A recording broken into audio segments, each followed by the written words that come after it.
حضرت زید بن اسلم وہ بیان کرتے ہیں کہ میرے والد اسلم نے مجھے بتایا کہ میں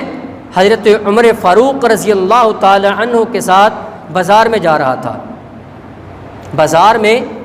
ایک نوجوان خاتون ہے، اس نے حضرت عمر فاروق رضی اللہ تعالی عنہ کو روک لیا اور روک کر کہا حضرت عمر رضی اللہ تعالی عنہ سے، عمر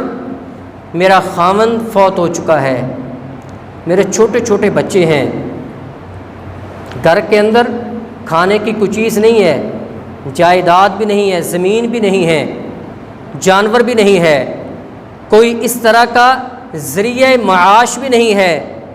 کئی مرتبہ ہم بھوکے سوتے ہیں، میں اپنی بھوک برداشت کر لیتی ہوں لیکن بچوں کی بھوک کو کیسے برداشت کروں؟ مجھے ڈر لگتا ہے کہیں اس فاقے اور بھوک کی وجہ سے میرے بچے ہلاک نہ ہو جائیں۔ سیدنا عمر فاروق رضی اللہ تعالی عنہ اس کی بات سن رہے ہیں، وہ باتیں کیے جا رہی ہے۔ پھر اس نے کہا اے عمر فاروق رضی اللہ تعالی عنہ، میں آپ کو بتاؤں میں کون ہوں؟ کہا کہ میں قبیلہ بنو غفار جو کہ مدینہ کے قریب ہے، بنو غفار قبیلے کے اندر جو مسجد تھی، اس مسجد کے امام و خطیب حضرت خفاف بن ایما رضی اللہ تعالی عنہ، میں ان کی صاحبزادی ہوں، ان کی بیٹی ہوں۔ بنو غفار قبیلے کے مسجد کے امام و خطیب حضرت خفاف صحابی رسول ہیں، یہ نام کم استعمال ہوتا ہے، خے فے الف فے، حضرت خفاف بن ایما، الف یہ میم الف حمزہ، یہ دونوں باپ بیٹا صحابی رسول ہیں، حضرت خفاف بھی اور حضرت ایما رضی اللہ تعالی عنہ، یہ دونوں صحابی رسول ہیں۔ کہا کہ میں خفاف بن ایما رضی اللہ تعالی عنہ، میں ان کی بیٹی ہوں۔ حضرت عمر رضی اللہ تعالی عنہ وہیں پہ رکے اور اسے کہا کہ آپ بھی یہاں پہ رکو۔ گھر گئے اور گھر جا کر بعض تاریخ کی کتابوں کے اندر آتا ہے کہ ایک اونٹ پر، اور بعض تاریخ کی کتابوں کے اندر آتا ہے کہ 2 اونٹوں پر سامان کو لاد کر، غلے کو لاد کر، اناج کو لاد کر، کھانے والی چیزوں کو لاد کر اس کے پاس آ کر اونٹ کی نکیل کو پکڑا دیا کہ جاؤ اس کو پکڑ کر اپنے گھر میں لے جاؤ، جب تک یہ ختم ہونے کے قریب ہوگا اللہ تعالیٰ آپ کے لیے اور اسباب پیدا فرما دے گا۔ کسی نے کہا کہ عمر فاروق رضی اللہ تعالیٰ نے، یہ عورت تھی، آپ نے اتنا مال، اونٹ کی نکیل تک آپ نے پکڑا دی، اس پر اتنا سامان تھا، اتنا آپ نے دے دیا؟ حضرت عمر فاروق رضی اللہ تعالیٰ عنہ نے کہا تمہیں نہیں پتہ یہ کون تھی؟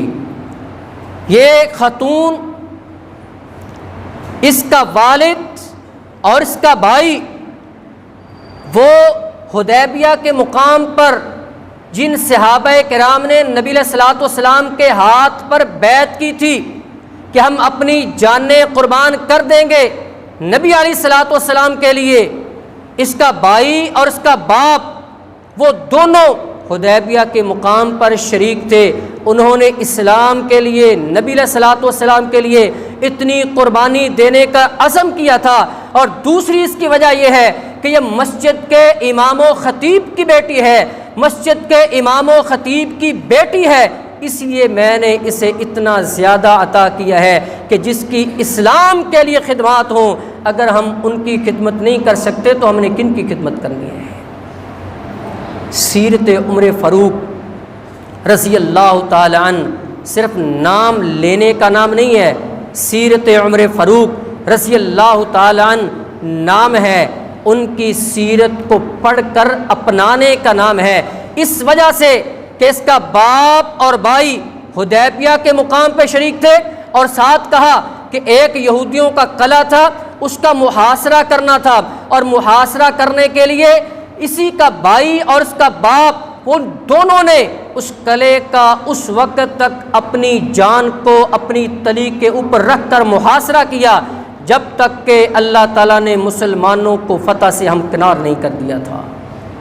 جس کی اسلام کے لیے اتنی زیادہ قربانیاں ہوں، اس کے خاندان کے افراد کا بھی ادب و احترام کرنا مسلمانوں پر لازم اور ضروری ہے۔